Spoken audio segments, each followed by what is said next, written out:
Monsieur le Président, ce compte administratif, évidemment, démontre, s'il en était encore besoin aujourd'hui, de la manière dont notre collectivité dépend de recettes qui sont tout à fait incontrôlables, particulièrement dans le domaine de la fiscalité. Vous l'avez souligné, cette baisse sans précédent des droits de mutation à titre onéreux de 33 millions d'euros, due au tassement des ventes immobilières. Il n'en a pas toujours été ainsi. Depuis 2015, nous avons bénéficié d'un surcroît de plus de 600 millions d'euros de droits de mutation comparativement aux 7 années précédentes. Mais en tout cas, cette diminution substantielle risque de se poursuivre en 2024. Et c'est bien ce qui nous inquiète. La fraction de la TVA évolue d'à peine 7 millions d'euros. Les conventions, les taxes sur les conventions d'assurance de l'ordre de 5 millions d'euros. Bref, une légère baisse au total de 1% de nos recettes de fonctionnement quand les dépenses, elles, augmentent de 49 millions d'euros. C'est un effet ciseau qui risque donc de s'accentuer l'an prochain.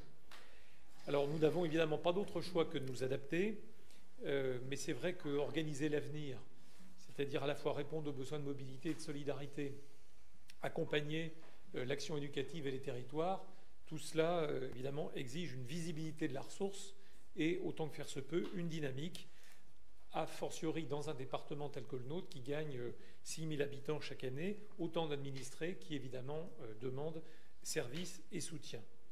Alors, oui, vous l'avez dit ce matin, notre collectivité a priori n'a plus à craindre ou à redouter sa disparition. C'est en tout cas les préconclusions du rapport Woerth qui sera remis au président, qui a été remis au président de la République le 3 mai dernier, sans pour autant, c'est vrai aujourd'hui, beaucoup de clarté, et cela nous interroge, sur notre avenir fiscal. Et nous devrions être fixés à la fin du mois de mai.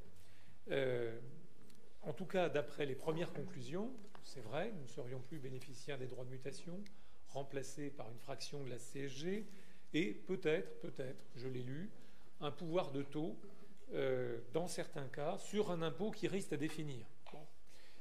Tout cela est d'une grande prudence, avec une évolution peut-être en termes de compétences sur la question des réseaux et de l'eau notamment. Bref, cela nous interroge, évidemment, et ne répond pas, visiblement, aux attentes qui ont été ici maintes fois répétées. C'est à la fois, évidemment, une stabilité de la compétence, des compétences en général. C'est aussi la nécessité de ce pouvoir de taux, même si la fiscalité en soi est à manier avec précaution. Et puis, un droit à l'expérimentation tout de même, parce que c'est tout à fait essentiel si nous voulons continuer à innover et à être en dynamique. Alors, vous me permettrez également d'anticiper peut-être sur l'exécution du budget 2024, et notamment sur une ressource qui pourrait nous revenir en tant qu'actionnaire de la Compagnie nationale du Rhône. Puisque nous en sommes parmi 473 autres actionnaires, et cette compagnie a dégagé un bénéfice record d'1 milliard donc l'an dernier. Elle avait pour habitude de redistribuer peu ou prou les 2/3 de ce bénéfice à ses actionnaires, et il semblerait que cette année, la distribution soit près de 100% à destination des actionnaires.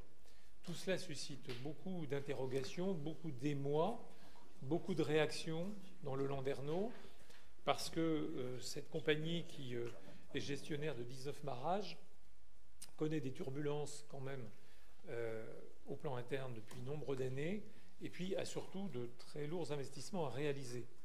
Et donc le département qui serait destinataire d'1 900 000 euros de bénéfices, c'est 3 fois plus que l'an dernier, que l'année précédente, pardon.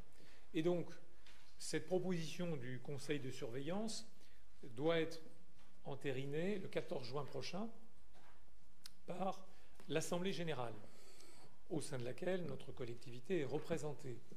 Et donc, ma question est de savoir si, en effet, la collectivité ira dans ce sens d'une redistribution aussi large ou pas, sachant que La Chambre régionale des comptes l'avait souligné en 2022. Il est important, effectivement, que le bénéfice ne soit pas considéré comme une forme de rente au regard des investissements majeurs donc, à faire par la CNR. Donc, quelle sera la position du Conseil départemental le 14 juin